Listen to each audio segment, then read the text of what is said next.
I would give you one old thing and one very, very, very new thing.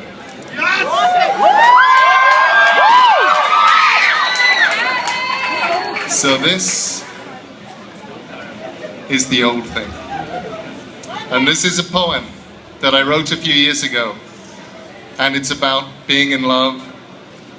But mostly, it's about paying attention. And it's called The Day the Saucers Came.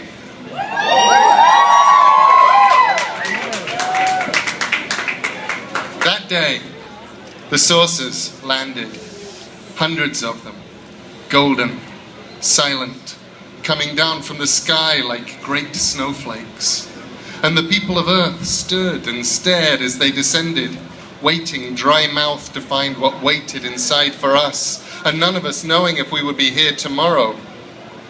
But you didn't notice it, because that day, the day the saucers came, by some coincidence, was the day that the graves gave up their dead, and the zombies pushed up through soft earth or erupted, shambling and dull-eyed, unstoppable, came towards us, the living, and we screamed and ran. But you did not notice this, because on the saucer day, which was the zombie day, it was Ragnarok also. And the television screens showed us a ship built of dead men's nails, a serpent, a wolf, all bigger than the mind could hold, and the cameraman could not get far enough away, and then the gods came out. But you did not see them coming, because on the saucer zombie battle in God's day, the floodgates broke, and each of us was engulfed by genies and sprites offering us wishes and wonders and eternities and charm and cleverness and true brave hearts and pots of gold, while giants fee-fo-fummed across the land and killer bees. But you had no idea of any of this, because that day, the saucer day, the zombie day, the Ragnarok and fairies day, the day the great winds came and snows and the cities turned to crystal, the day all plants died, plastics dissolved, the day the computers turned, the screens telling us we would obey, the day angels, drunk and muddled, stumbled from the bars and all the bells of London were sounded, the day animals spoke to us in Assyrian, the Yeti day, the fluttering capes and arrival of the time machine day. You didn't notice any of this because you were sitting in your room, not doing anything, not even reading, not really, just looking at your telephone, wondering if I was going to call.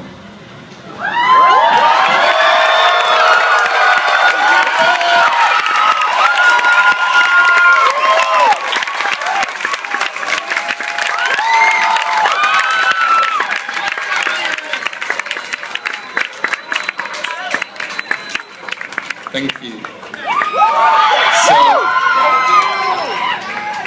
I asked on Twitter what people wanted and didn't really get an answer back, so I asked the first human being I met here tonight what she wanted. And she said she'd like something from my new novel, which comes out in June.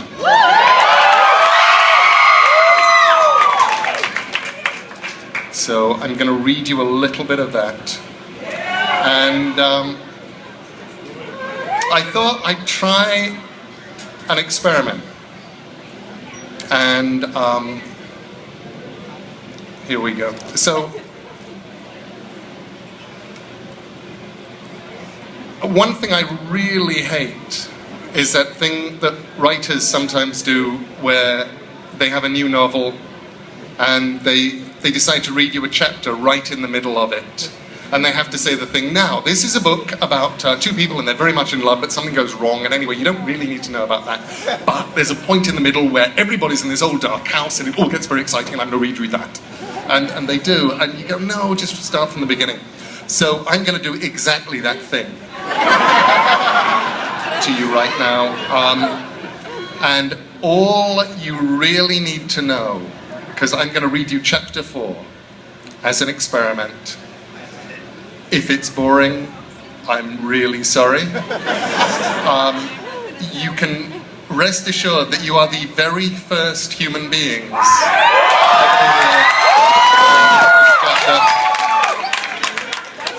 with the exception, when I was actually typing it up, of Amanda, who I read it to her in bed one night and she would fall asleep.